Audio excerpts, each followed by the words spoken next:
Good morning. I'm Dr. Mark Hannis, Senior Vice President and Director of Medical Education at Oakwood Healthcare System.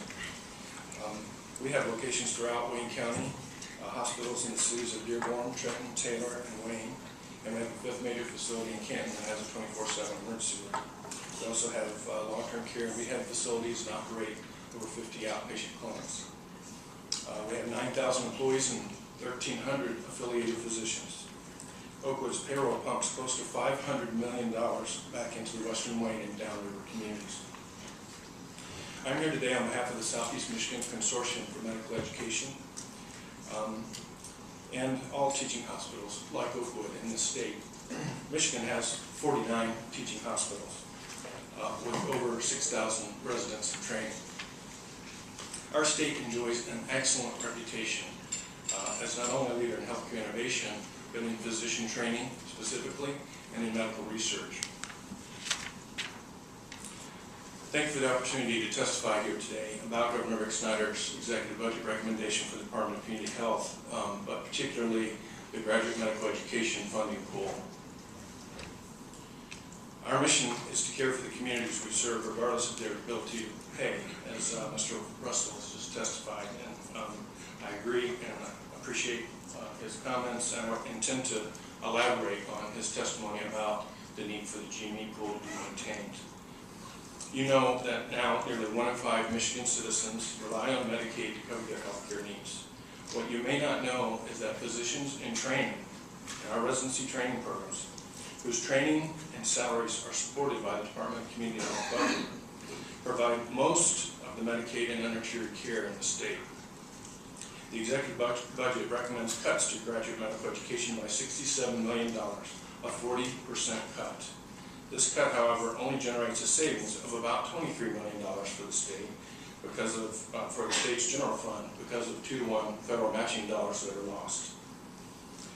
The name Graduate Medical Education, or GME, as Mr. Russell also mentioned, may sound like it's paying for tuition for medical school, but in fact, this is not the case. These dollars support the hiring of physician residents in training who provide care in hospitals and clinics, community health centers, nursing homes, and provide a large portion of the care provided to Medicaid recipients. At Oakwood, we sponsor 16 residency programs and participate in 5 more with Wayne State University. We have over 200 residents in training in our system. These resident physicians provide care at basically a minimum wage, working nearly 80 hours a week to learn their specialty profession under the supervision of faculty, whose teaching support is also partially supported by the state's GME program. Cutting these funds by 40% will damage residents and programs in areas like obstetrics and in pediatrics and primary care, where we can at least afford in this state to lose the physicians who care for our most vulnerable patients. Excuse me. The impact of this cut at Oakwood would be substantial reductions in our residency programs. Replacing these physicians in training could be twice the cost that we currently pay for that care. It could mean the loss of an excellent family medicine physician that's in training in Inkster by the name of Dr. Patricia Lopez, who's completing an obstetrical fellowship. It will be one of the sole obstetrical providers for the federally qualified healthcare center in Inkster. And when she completes her training, she'll be providing prenatal and delivery services to hundreds of Medicaid patients every year. This is the impact of one resident.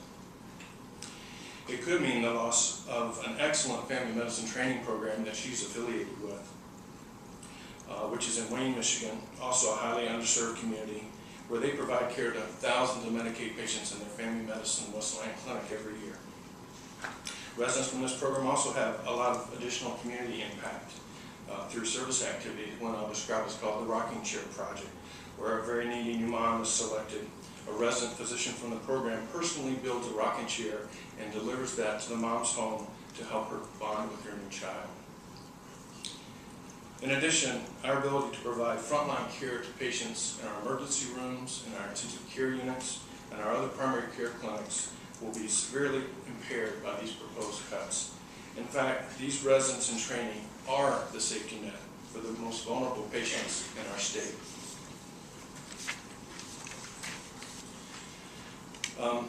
Physician residency is also crucial to our state's economy.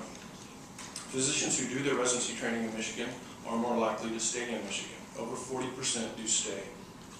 Most of the physicians, nearly 80% of the physicians in this state, receive some of their training in medical school or residency in the state of Michigan. Attracting and retaining physicians in the next 10 years will be a significant challenge, as the country, and our state in particular, faces a serious physician shortage. In part because of our aging population, Michigan is estimated to be short over 5,000 physicians by the year 2020. Last week, the resident match occurred, where students match into residency programs.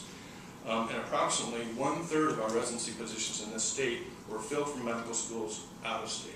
So we're bringing new young talent into the state. By bringing physicians to Michigan for the final years of training, we not only improve the healthcare system, we create high-skill, high-wage jobs and draw these young, well-educated families into the state. These physicians also typically have professional spouses who also work and pay taxes in the state. Cutting funding for these training programs will cause irreparable harm to our reputation as a center for physician training. This relatively small, in proportion to the overall Medicaid budget, this relatively small $22.8 million investment in the GME program, again, which is matched $2 to 1 by federal support, drives huge downstream economic impact from the teaching hospitals in this state, not only through the excellent care and the production of physicians that it provides, but also through the entire medical research enterprise it supports.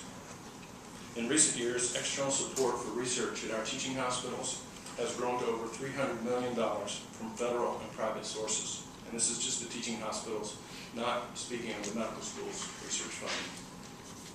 With less residency training positions, we will also see less research funding, as these training programs support and aid the faculty's ability to do this research and our teaching hospitals' ability to gain this funding. State and federal funding for residency training has been flat for the last 10 years, despite substantially increasing costs and increasing demands and requirements being placed on us through accreditation.